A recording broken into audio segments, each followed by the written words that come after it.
Iyan mga boss na puntahan namin si ano, Milit, yung isang katutubo. Ayan, naglakad kami.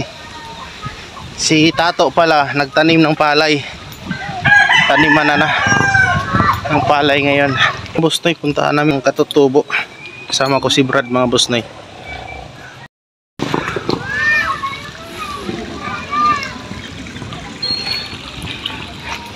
Dito yung naghatid ng buhangin at saka ano, bakal.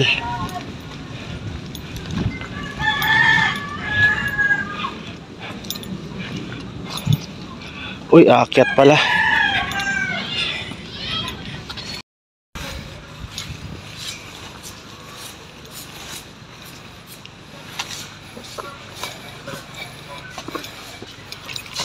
No. Anong pangalan mo pala? Noralyn po. Ang tawag mo dito sa ano? Lilit po. Lilit. Yan mga boss na, yung bahay nila. Yan, bilhan natin ng yero, 10 pirasong yero. At saka yan, pinaano natin siya ng mga kahoy. Sila, kasi sila naman yung taga rito. Yan ang ating tulungan mga boss na yun. Yan, isa siyang katutubo na ano, ributadong katutubong dumagat. Tama ba? Tama. Ayan mga boss na, nandito ako. Kasama ko si Brad Modisto mga boss na. Wala si Tato kasi nandun nagtatanim ng palay. Ayan. Mga boss na yun, kalahati lang yung sahig. Nagsisiksikan lang pala sila dito, pastilan. Bis na lagyan pa na higaan sa may kulungan ng manok. Yung pangkulungan lang nakalagay doon. Wala na rin sino ako. Yan mga boss na, talagang ano ba yan? Wala na nga! Ada mo, mandi natin sili. Talagang hirap ng buhay. Sus, tinatawa-tawa na lang. Ano lang, ginawa ko lang pangarang din. Ayan mga boss na, talagang sabihin natin talagang kakaawa, nagsiksikan lang pala sila sa loob. Walang ano pa.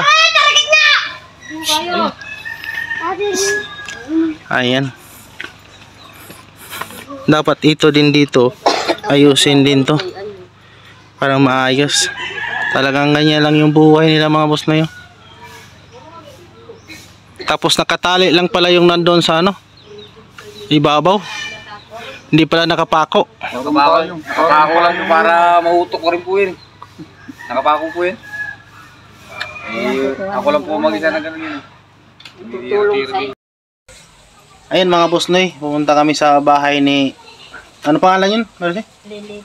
Lilit, yung isang katutubo rin, grabe. Mas malala pa yung bahay nila dito sa kay Mercy mga boss noy.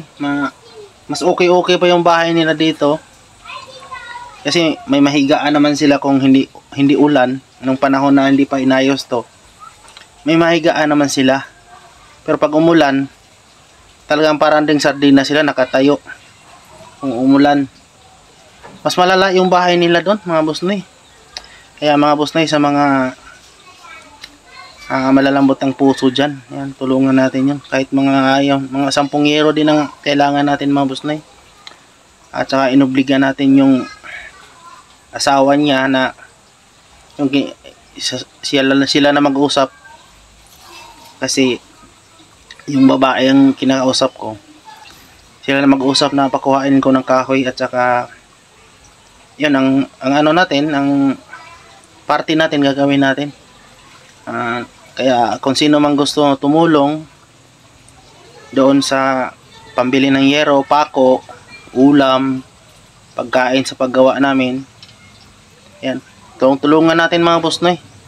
Parang makatulong na naman tayo ngayong taon ng 2025. Sila hindi na matuluan, okay na yan, bahay ni Tato, okay na. Kaso lang kulang sa pako ng 4. May mga pako pa kasi kulang daw sila ng tulugan.